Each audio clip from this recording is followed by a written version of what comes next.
All right, so let's learn about how to use event systems. How to use event systems.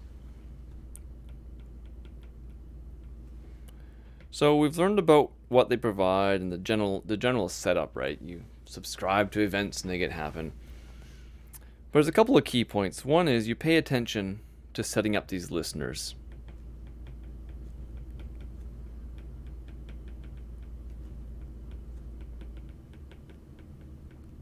Right? So most of these are done at the beginning of your program. I want to listen to a mouse, especially for small, simple programs, and you set them up and you're done. But a lot can be done on the fly. It can be done on the fly, right? For example, a new timer, right? You might say, hey, look, I want a new timer. Can you call my function 100 times a second and I'll manage my animation or something? Cool. So we do that. We've already talked about how important it is to keep the handler code short.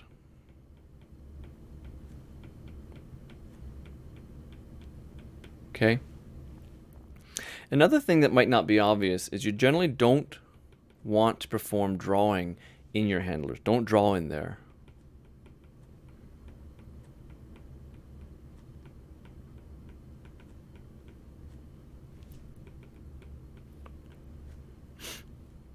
And I'm going to come back to this, but basically leave drawing to your draw loop. Try not to draw in your handlers.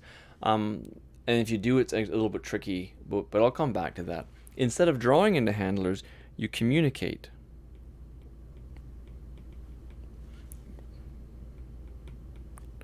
Using shared variables.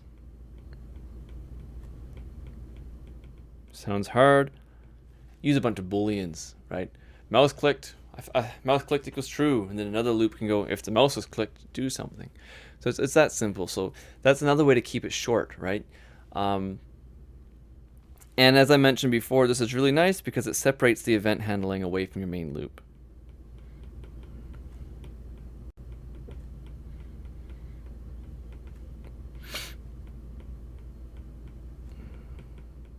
Now this might seem like not a big deal because I'm like just 3 events or something we're listening to, but as your programs get bigger and bigger, you'll notice that, wait a second, that's right, my networking's over here, my mouse is here, my keyboard is there, my joystick is over here, my webcam is over here. Code becomes big, and this supports a very easy way to separate these. So let's learn about how this works in processing. So processing is a great example because we're familiar with it, we use it, and I can use it, talk about how it works so you can help understand event systems better. So in processing, a timer is created.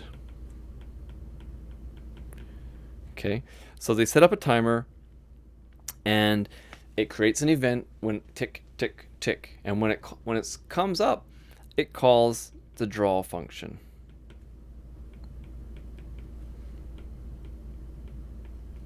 Okay, once every 60 seconds. You can set the frame rate. I don't know if you realize that, but let's just stick to 60 seconds for now. Once every 60 seconds. Okay, so the timer gets you set up a timer and it fires this event once every 60 seconds, and that event calls your draw loop. Okay.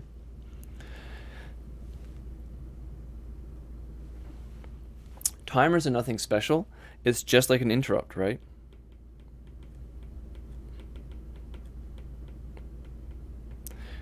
That fires after the time passes. Okay, so time passes, it fires, it calls your draw loop. It doesn't actually call your draw loop, it fires, the event gets queued, right?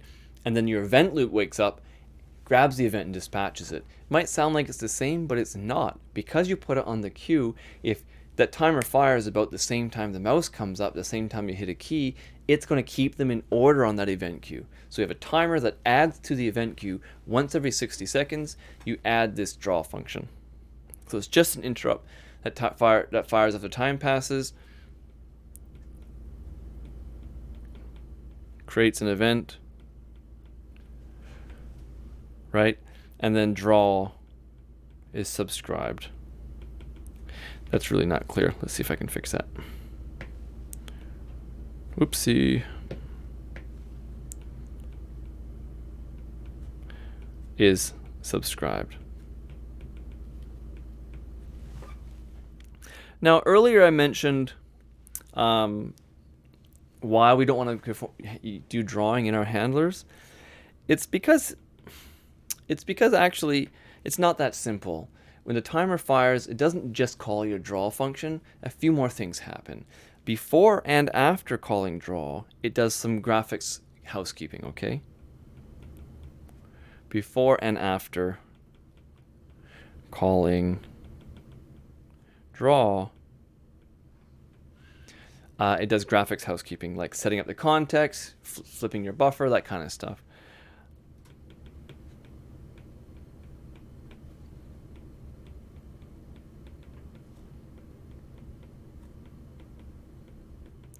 So if you're drawing in your event loop, you can't rely on that necessarily to work the way you expect. It might not refresh, it might not draw, because you didn't do that setup and cleanup that would happen. That processing is hidden under the hood for you. Okay. Now you can still draw in these event loops, but you need to be aware that it's not what's expected. So if you do, you can actually force processing to do all that work by calling a special command. So you can force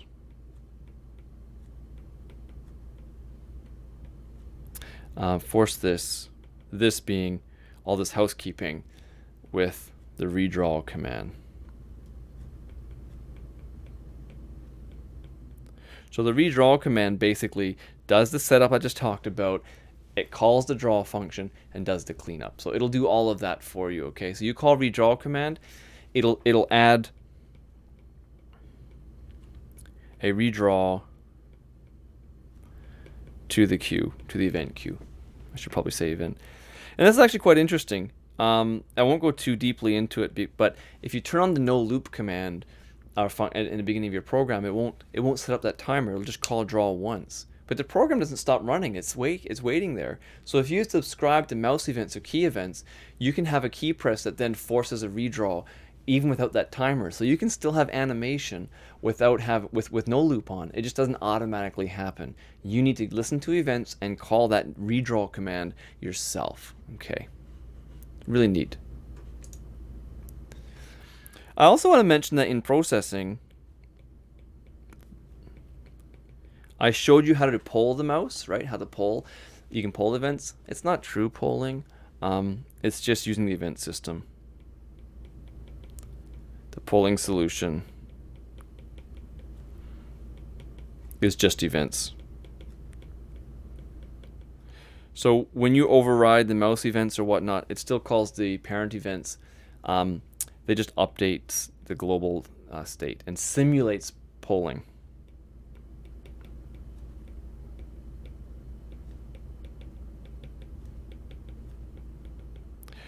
It's not that important to know that. But I just like to connect all the dots. So processing, it's all events. You can't pass it. The fact that you can listen is mouse pressed, key down. You can do those things live. It's just simulated. The event fire sets those booleans for you. So we do go to polling, and turn it into an event system, and they simulate polling. It sounds complicated, but this is all for ease of programming, right? Okay. Yeah, and actually this is actually important to know because they won't change during draw. So imagine I click, you're drawing. I release my click mid-draw. If you were polling, when you call mouse press, it would say it's not pressed anymore. Okay, so you can call mouse pressed early in a function. It says true, I let go. Later in the function, it says false, and you get true and false. And that's, polling is like that. You won't get that in processing, okay? It won't change during the draw because it's using the event system and forcing things to happen in order. Your draw is on the event queue. Until you're done and return, it can't process the next mouse event and update those variables. So you're guaranteed that the mouse state won't change. It's not true polling. So processing Has a range of events that you can use. You can look at, I recommend going to their website and looking at the reference.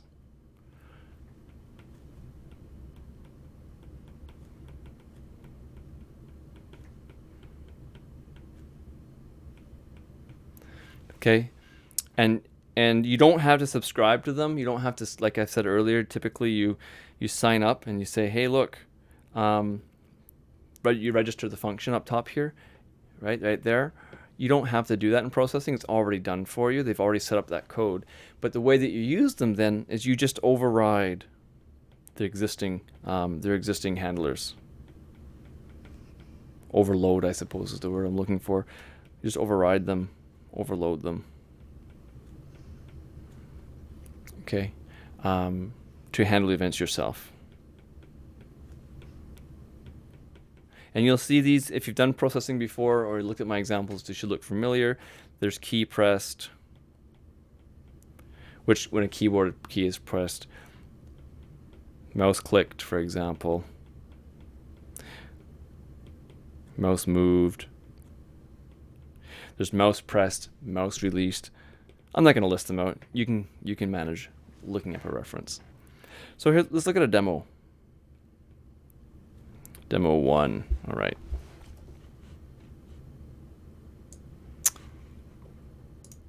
So here's the code. You know, I'm actually going to make the font bigger for you. Okay. Ta-da! So here's the code. This is not a bad program. We have some global variables that X and Y of a box and the width and height of the box. We have this float that tells it how much to move. Let's maybe just look at what happens first. I'm going to run this. Just a box. It's moving in a random, sporadic way. Okay. So let's look at the code and see. It's an animated box just moving around in a funky way. Let's see what it looks like. Setup is fine. I'm not bothering with the no loop. We have a draw function which sets the color. It fills its stroke, blah, blah, blah. It does a random move. That's what we just saw. And if I jump down, random move is just adding a random amount to the width, the location. And there's some funky math in here, so it doesn't go past the edges. That's all. Don't worry about it. It's just a random move, okay? And then that's it. And we draw the shape. So my draw function, there's no event handling in here. There's no polling. There's no checking mouse. There's no nothing. It's just draw. But look what we've done. We've overloaded the mouse pressed. Key press is the keyboard. And we have these functions here. So because we've overloaded these event handlers, now when you push the mouse button, it'll call this function right here that we see. So let's go back to my program. Well, I guess it's closed. So go back to my program, and you'll see that if it ever decides to open, there we go. I click here, look at the bottom, mouse pressed, missed. And what it does here is when the mouse is pressed, it checks using the code we saw before whether I hit the box. If it is, it says hit, otherwise it says miss. I hit, yay. Okay, so this is in the event. This code never gets run right now. It'll never get run. When I click, I create an event. The event queue finishes the draw, and then it runs my mouse event from the queue, and you can see I missed. So we guarantee that they're in order. It's really nice. Oh, and if I hit, it moves it to a random location. No big deal. There we go. It's hard when it jumps around so much. Come on. Hit. Hit. Okay. There we go. So that's really cool. Now I've also added an event handler for Keypressed, and if I put a key, look, F, you see it respawns down there, right? So I hit a key, and that gets called and it prints the key. So this is kind of neat. Now, but remember what I said about these event handlers. It's a single thread, they line up, and one has to finish before the other. So this Keypressed function, I hit a key, it gets added to the event queue. It gets run. The draw will not run, no other code in my program will run, unless I do multi-threaded programming, which we're not doing, until that finishes. So watch this. I'm going to print the key out 100,000 times. Okay. So what's going to happen here, let's predict what's going to happen. My program runs just fine. When I hit a key, we'll see the box go crazy with a lot of whatever key. While it's printing, my box and the screen will stop moving. Everything will stop responding. Watch this. And then when it's done, it comes back alive because the event finished. It can go back to the next event in the queue. Look at that. Cool. So this is what happens in a program. You've been in a program before where it stops responding. Nothing's working anymore. Eventually Windows detects that it stopped for too long and it goes gray and it says this program is not responding. That's exactly what happens. Some event handler is taking too long. The event queue, it's been too long since the event queue ran anything. The program can detect it and it goes, yeah, this is not cool. Your program is taking much too long to respond. Okay. Look at that. I can kill it for a long time and nothing's responding. Oops.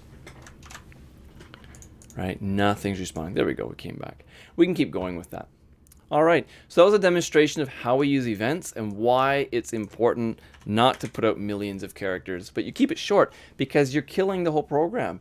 If you take a long time, all the other events build up in the queue and they can't get executed. It's a single thread. Okay. So keep your event handlers short.